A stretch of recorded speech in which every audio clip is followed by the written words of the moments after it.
Welcome back to some more Beamng Drive automation cars. This would be volume 2.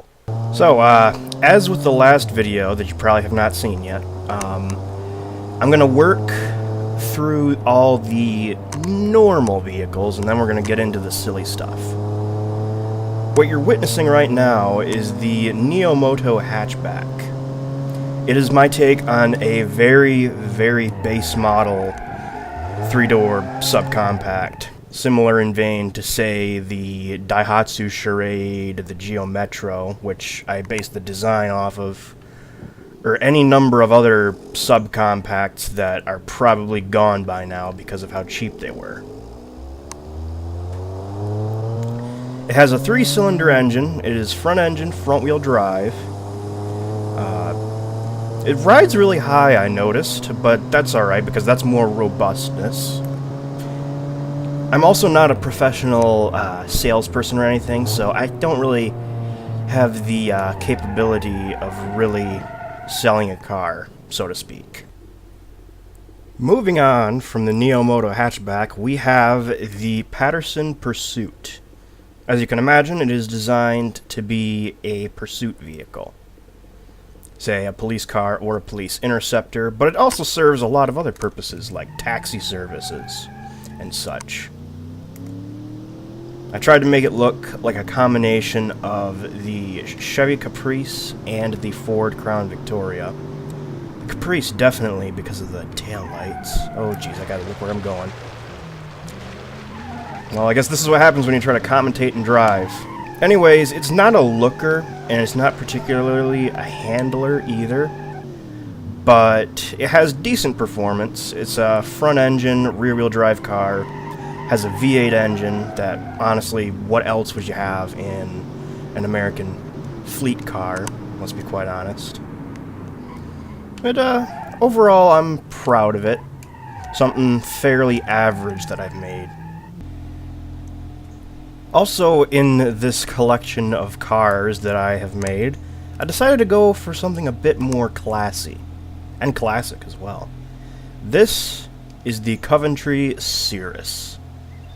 It's my take on a British sports luxury car like a Jaguar. Also, the name Cirrus, I tried to name it after a cloud, kind of like, you know, how Bentleys and Rolls Royces are. So I came up with Cirrus. Not very creative, but not the point. Anyways, this thing is quite the burnout machine. It's got a 6-cylinder engine up front. Being of the era, this is a rear-wheel drive car. I gotta say, I love the engine sound of this thing. It's pretty cool. It's a lot quicker than I wanted it to be, but oh well. I didn't properly date it either. I also, one of the things I really wanted to do was create a... Okay, that's a collision.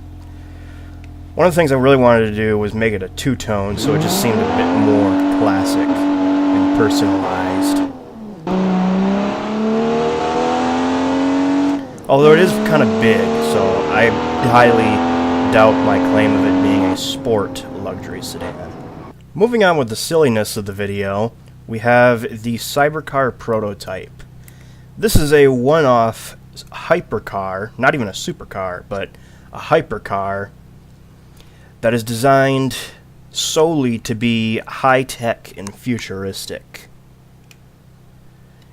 And it will probably never be produced because of how crazy it is. Anyways, it has a V10 engine with dual overhead cams. It is all-wheel drive, and it has stability control for those people who are not exactly willing to unleash its full potential.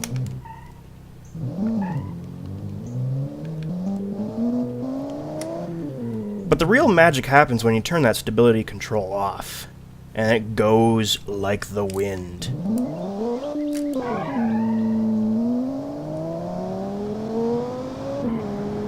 Okay, not really, but, you know, I tried. The only way you can even reach the maximum performance of this thing is if you have a completely straight line or access to a large racetrack. It's also a bit of a death trap, as you can see.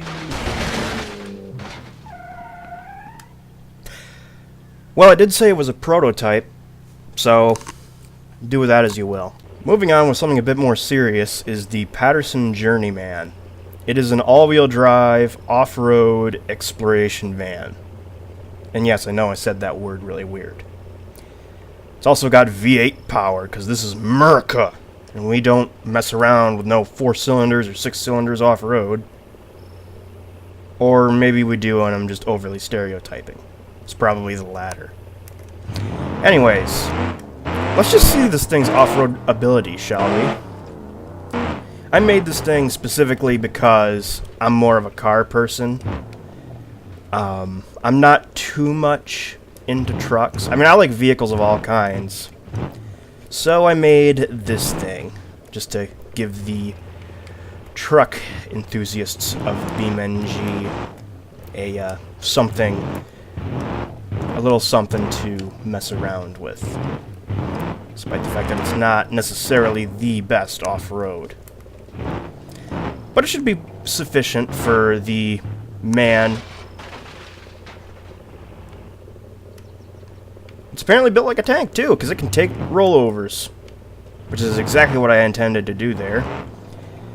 This vehicle is designed for the adventurous person who wants to go on some off-road Baja-style adventures.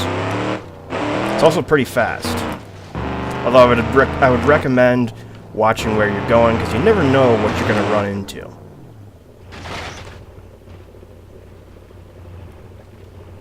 Jeez, this thing's like a cat. Going back with something silly, this right here is the Potomac Twin Turbo. This is my take on custom 80s sports cars. I particularly used the Corvette as my inspiration, as that's what this body style is. But I also gave it a V10 engine to be a bit different. So it's kind of like a Viper. It's like a Viper before the Viper, if you will.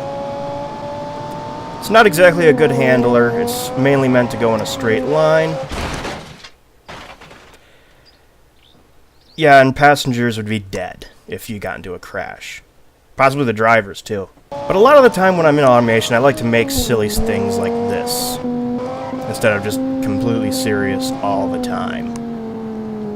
And I'm actually quite proud of this one. Some may think it's ugly. I personally think it's kind of ugly. But others may think it's cool, and I think it's kind of cool. Also, the scheme that I gave the car, the paint scheme, and some of the fixtures that I put on it make it look like the weird kit car that David Carradine drove in Death Race.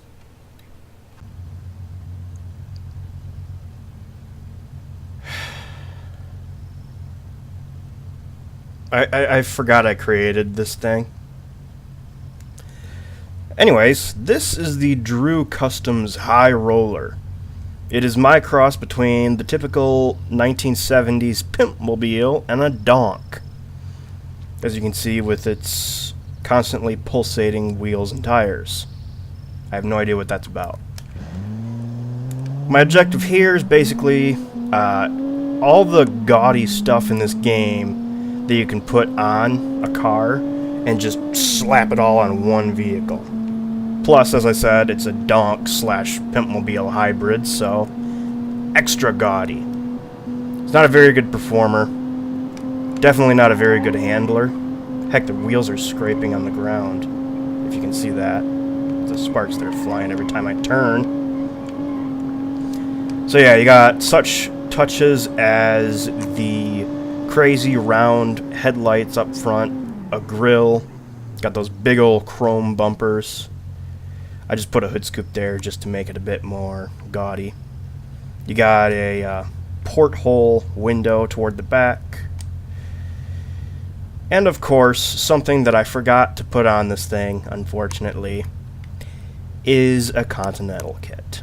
So to finish this video off, this is my only real-life car replica. This is a 1971 Plymouth Valiant that I based off of the car from the movie Duel. Heck, I actually posted a picture of it with a Duel-like truck in the background.